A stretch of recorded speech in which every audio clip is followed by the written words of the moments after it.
અરે ઓછું નાક પણ અસલી નાક. MDH કાશ્મીરી લાલ મરચાની પાવડર.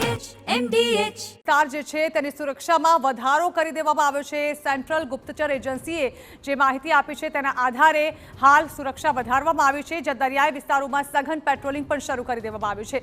દુશ્મનો અને રાષ્ટ્ર વિરોધી તત્વો દ્વારા દરિયાઈ માર્ગે ઘૂસણખોરીનો ભય તોડાઈ રહ્યો છે. તો વર્તમાન સ્થિતિને ધ્યાનમાં લઈને માછીમારોને દરિયો ન ખેડવા માટે સૂચના આપવામાં આવી છે અને આગામી સૂચના ન મળે ત્યાં સુધી દરિયો ન ખેડવા માટે સૂચના અપાઈ છે. માછીમારી માટે દરિયામાં ગયેલી બોટને પણ તાત્કાલિક પરત બોલાવવામાં આવી છે. તો તમામ બોટનો ટેલિફોનિક સંપર્ક કરી પરત આવવા માટે સૂચના આપી દેવાઈ છે. દરિયાના પેટ્રોલિંગ દરમિયાન બંદર પર સહી સલામત લાવવા માટે સૂચના આપી દેવામાં આવી છે. તો માછીમારી માટે દરિયામાં ગયેલી બોટને પણ પરત બોલાવવામાં આવી રહી છે. સેન્ટ્રલ ગુપ્તચર એજન્સીનો એક રિપોર્ટ આવ્યો હતો અને તેમાં દરિયાઈ સુરક્ષા પર ખતરો તોળાતો હોવાનું સામે આવ્યું હતું. ત્યારે હાલ દરિયાના પેટ્રોલિંગ દરમિયાન બંદર પર તમામ બોટોને સહી સલામત પાછી ફરવા માટે સૂચના આપી દેવામાં આવી છે અને રાજ્યના હાલ દરિયાઈ વિસ્તારોની સુરક્ષામાં વધારો કરવામાં આવ્યો છે. વધુ માહિતી આપી રહ્યા છે અમારા સહયોગી કિંજલ મિશ્રા. કિંજલ, સેન્ટ્રલ ગુપ્તચર એજન્સીના રિપોર્ટ બાદ હવે ગુજરાતના દરિયાઈ વિસ્તારની સુરક્ષા વધારવામાં આવી છે. જાણવા માંગીશું શું પગલાં લેવાઈ રહ્યા છે હાલ?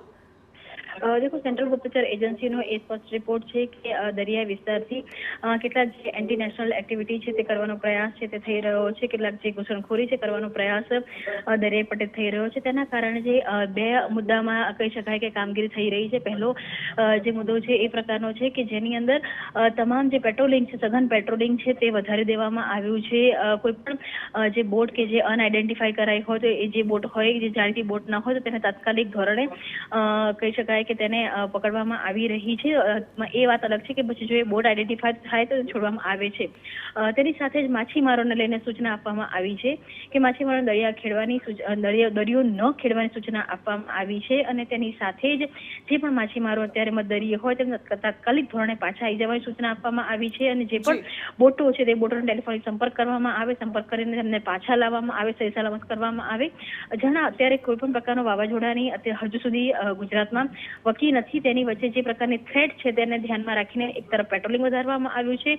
કોઈ પણ જે કહી શકાય અનઆઇડેન્ટિફાઈડ મૂવમેન્ટ હોય તેની પર ધ્યાન રાખવામાં આવી રહ્યું છે અને બીજી તરફ માછીમારો છે તેમને દરિયાથી પાછા લેવામાં આવી રહ્યા છે.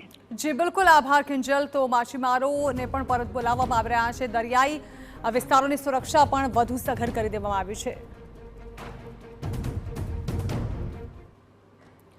તો ઓપરેશન સિંદૂર બાદ દરિયાઈ વિસ્તારની સુરક્ષામાં વધારો કરવામાં આવ્યો છે અને અત્યારે જે પગલાં લેવાઈ રહ્યા છે તેના વિશે વાત કરીશું, કારણ કે ગુજરાત પાસે સૌથી મોટો દરિયાઈ વિસ્તાર છે.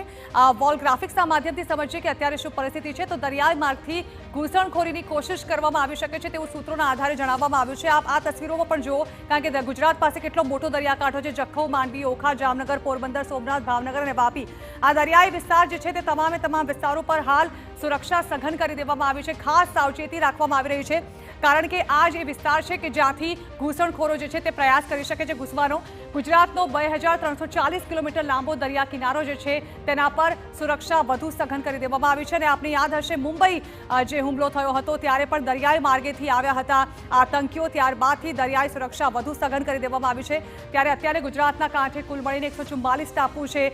માછીમારોને પણ અહીંથી પરત બોલાવી લેવામાં આવ્યા છે અને તમામે તમામ ટાપુ પર પણ સુરક્ષા વ્યવસ્થા જે છે તે વધુ સઘન કરી દેવામાં આવી છે, કારણ કે આ જે 144 ટાપુઓ છે તેમાંથી અનેક ટાપુઓ વિસ્તારને કારણે સંવેદનશીલ ગણવામાં આવે છે. ગુજરાત સાથે પાકિસ્તાનની 826 કિલોમીટર લાંબી સરહદ જોડાયેલી છે. કચ્છમાં સરખરીક અને હરામી નાળા સૌથી સંવેદનશીલ ગણવામાં આવે છે અને ત્યાં સુરક્ષા જે છે તે વધુ સઘન કરી દેવામાં આવી છે. ભુજ, નલિયા અને જામનગર વાયુસેનાના એરબેઝ પણ અહીં આવેલા છે, જેને કારણે પણ સુરક્ષા એજન્સીઓ જે છે તે વધુ એલર્ટ છે. ભારતીય તટરક્ષક દળના અનેક મહત્વપૂર્ણ સ્ટેશન અહીં આવેલા છે. દરિયાઈ વિસ્તારમાંથી ગમે ત્યારે ઘૂસણખોરી કરવાનો પ્રયત્ન કરવામાં આવી શકે છે. તેના માટે હાલ તમામ પગલાં ભરવામાં આવી રહ્યા છે અને તકેદારીના ભાગરૂપે આખો જે દરિયાકાંઠો છે તેની સુરક્ષા વધુ સઘન કરી દેવામાં આવી છે અને તેના તકેદારીના ભાગરૂપે જે માછીમારો છે તેઓને પણ પરત બોલાવવામાં આવી રહ્યા છે. તેમનો ટેલિફોનિક સંપર્ક સાધી તેમને તાત્કાલિક દરિયાકાંઠે પરત ફરવાનું જણાવવામાં આવ્યું છે. MDH ચણા મસાલા. હવે છોલા હોય કે ચોળા, સફેદ ચણા હોય કે કાળા ચણા, બધું મજેદાર બનશે. MDH